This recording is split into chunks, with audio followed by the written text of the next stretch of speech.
FM rainbow का नहीं कोई सानी, एफएम रेनबो का नहीं कोई सानी, सभी को भाता कोई दुनिया दीवानी, सबको ही भाता कोई दुनिया दीवानी, सुबह से रात तक साथ ये निभाता, जुड़कर हो जाती जिंदगी सुहानी। नमस्कार, मैं अनिल कुमार श्रीवास्तव, आप देख रहे हैं दैनिक जनजागरण न्यूज।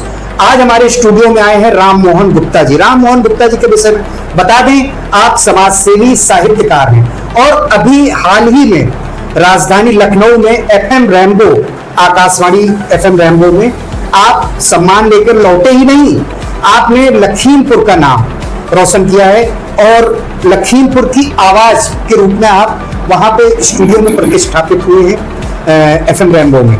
सर, क्या था एफएम रेनबो दंतोत्सव जो कार्यक्रम था 26 वर्ष पूरे होने पर, क्या था वो कार्यक्रम? पहली बात तो बहुत बहुत धन्यवाद कि आपने अपने इस साथी को के लिए कहा कि इस प्रकार से लखीमपुर का नाम रोशन किया है।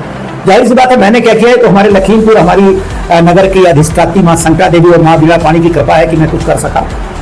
जो बात की आपने, एफएम रेनबो जो आकाशवाणी लखनऊ का एक प्रतिष्ठित कार्यक्रम है, जैसा कि हम लोग सभी जानते हैं, इसको रोज हम लोग सुनते हैं 100.7 पर, और कभी भी आप सुनते, कई बार आपने भी कहा है हमसे कि भाई मैं गाड़ी में जा रहा था, आपकी भी कविता वहां सुनाई पड़ी। तो ये सब स्नेह प्यार है, एक बहुत बड़ी पहचान है एफएम रेनबो की। और इस बार वही 26-27 जुलाई में एक सूचना आई थी कि एक कार्यक्रम मनाया जा रहा है, इंद्र धनुषोत्सव, जिसमें 26 साल पूरे होने पर जन्म दिवस का बढ़िया कार्यक्रम होगा। उसके लिए एक प्रतियोगिता आयोजित की गई थी, उसमें 26 शब्दों में ही 26 साल के बारे में कुछ बताना था। इसको मैंने भी भेजा था, बताया था, बहुत से सैकड़ों लोगों ने भेजा था। खुशी है कि मेरी भी पंक्तियों को चुना गया जी। क्या आपकी सफलता केवल आपकी नहीं, समाज की प्रेरणा भी है? तो जुड़िए ग्लोइंग डायमंड से दैनिक जनजागरण न्यूज की एक विशेष पेशकश। आपके संस्थान, व्यक्तित्व एवं प्रतिष्ठान को मिलेगा विशेष प्रोफेशनल वीडियो, प्रभावशाली प्रस्तुति, यूट्यूब, फेसबुक, एक्स और विभिन्न डिजिटल मंचों पर व्यापक प्रचार प्रसार। सर, ये चीज जो एफएम रेनबो का जो कार्यक्रम हुआ, इसमें आपका जुड़ाव कैसे रहा? आप कब तक, मतलब कब से इससे जुड़ते आ रहे हैं? अगर सही पूछे तो एफएम रेनबो से तो बहुत टाइम से जुड़ा हुआ हूँ, लेकिन इधर पिछले 7-8 महीने से जो सुबह का मेन कार्यक्रम होता है, जीएमएल बोलते हैं, गुड मॉर्निंग लखनऊ, इसमें ज्यादा जुड़ाव रहता है। जब घूम फिर के टहल के आते हैं, बैठ जाते हैं, अखबार पढ़ते हैं, साथ में एफएम रेनबो बजता रहता है। मोबाइल पर, नहीं मोबाइल पर अगर बज पा रहा है तो विभिन्न, जैसे कि आप जानते हैं, ट्रांजिस्टर हो या आपको बहुत से ऐसे यूनिट्स हैं जहां पर बजता है, सुनता रहता हूं। और वहां पर जैसे ही मुद्दा आज का सारे समाज का आता है और एक विषय दिया जाता है, बस माता रानी की कृपा से राम मोहन का दिमाग चल निकलता है और जो लिख पाता हूं वो रोज दिया जाता है। कई बार मैं क्या कहूं, ज्यादातर बार वो पंक्तियां वहां जब पहुंचती हैं तो स्टूडियो में जो हमारे आरजे साथी बैठे होते हैं तो उनको गा गुनगुना देते हैं, तो आपके इस राम मोहन की आवाज पूरे प्रदेश में और देश तक में पहुंच जाती है। सर, वहां पे मैंने जैसा वीडियो देखा, तमाम आरजे जो है आपके आंसू कवि शैली को की मुक्त कंठ प्रशंसा कर रहे थे। तो आपने कुछ पंक्तियां भी वहां सुनाई थी, कुछ पंक्तियां हमारे ऑडियंस को, आरजे को समर्पित था। अब पंक्तियां तो बहुत सुनाई थी, लेकिन पहले वो बता दो, जो 26 शब्दों वाली बात थी जिसपे चयन हुआ था कि एफएम रेनबो का नहीं कोई सानी, एफएम रेनबो का नहीं कोई सानी, सभी को भाता कोई दुनिया दीवानी, सबको ही भाता कोई दुनिया दीवानी, सुबह से रात तक साथ ये निभाता, जुड़कर हो जाती जिंदगी सुहानी। डायमंड स्टैंडर्ड और डायमंड प्रीमियम की सदस्यता लेकर अपनी पहचान को दीजिए नया आयाम। ग्लोइंग डायमंड, जो अपनी चमक से दूसरों के जीवन में उजाला भर दे। हमारा नंबर है 8800127319। आज ही संपर्क करें। ये 26 शब्दों का एक पंक्ति जो भेजी थी, चुनी गई थी। और रही बात वहां, तो जैसा कि आप जानते हैं, माता रानी की कृपा से, आप सभी के स्नेह संबल से तुरंत सृजन हो जाता है। जैसे भी आपने पूछा वहां क्या कुछ हुआ, बताइए। वहां जो आयोजन हमने देखा, इंद्र धनुषोत्सव हुआ, या वहां पर आरजे साथी सब मिले, या स्टूडियो में जाने वहां क्या कुछ हुआ, बताइए। तो वहां जो कुछ देखा उसको पढ़ के सुनाया। अब यहाँ जो आप पूछ रहे हैं, आपको मैंने बताया। सर, आप वहां की स्मृतियां हमारे ऑडियंस से साझा करें, उससे पहले हमारी अपील है यूं ही हमें देखते रहने के लिए लाइक सब्सक्राइब जरूर करें, क्योंकि आपका सब्सक्रिप्शन हमारे मनोबल को बढ़ाएगा और हमें आगे बढ़ने के लिए प्रेरित करेगा। सर, आपको जब वहां पे सम्मान मिला उस दौरान की स्मृतियां थोड़ा हमारे सबसे बड़ी बात मैं तो ये कहना चाहूंगा, वहां जाके सबसे बड़ी पहले ये महसूस हुआ कि अगर आप कुछ करते हैं और बगैर किसी मतलब के करते हैं तो आप निश्चित मानिए बहुत दूर तक पहुंचते हैं।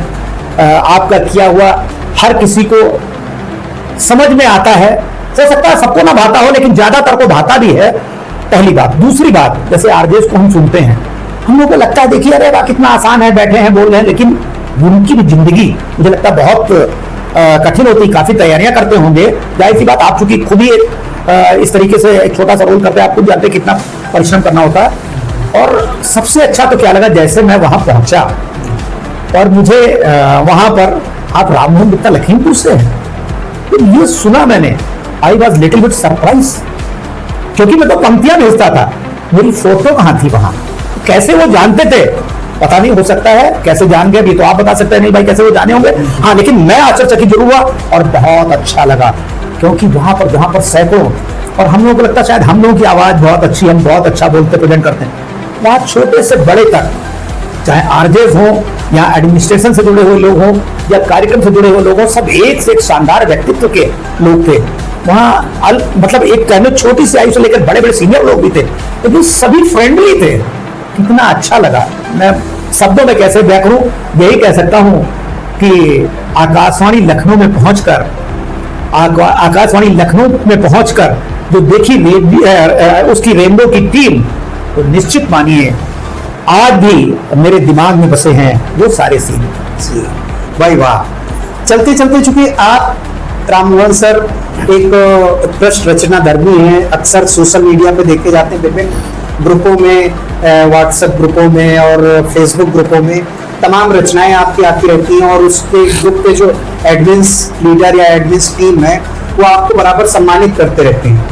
तो हम चाहेंगे इन नवोदित रचना धर्मियों को कोई आप ऐसा संदेश दें जो सृजनशीलता में उनके सहायक।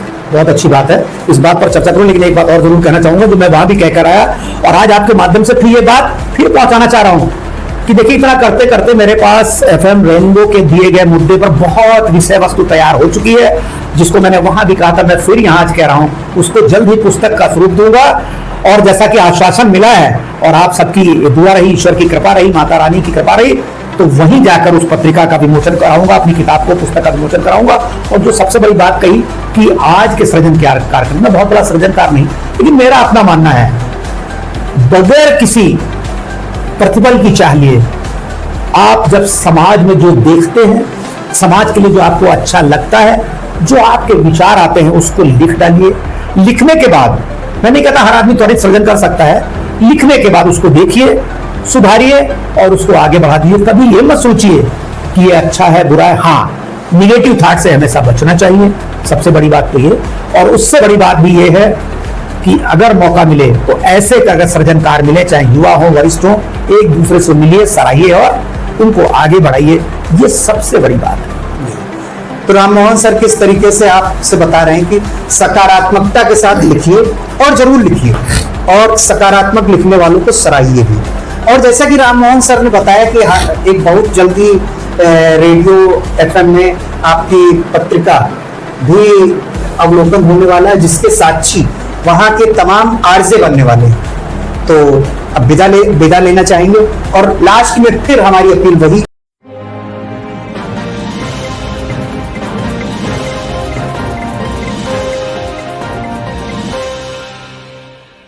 यूं ही हमें देखते रहने के लिए लाइक सब्सक्राइब जरूर करें, क्योंकि आपका सब्सक्रिप्शन हमारे मनोबल को बढ़ाएगा और हमें आगे बढ़ने के लिए प्रेरित करेगा। मिलते हैं अगले वीडियो में, तब तक के लिए धन्यवाद, नमस्कार।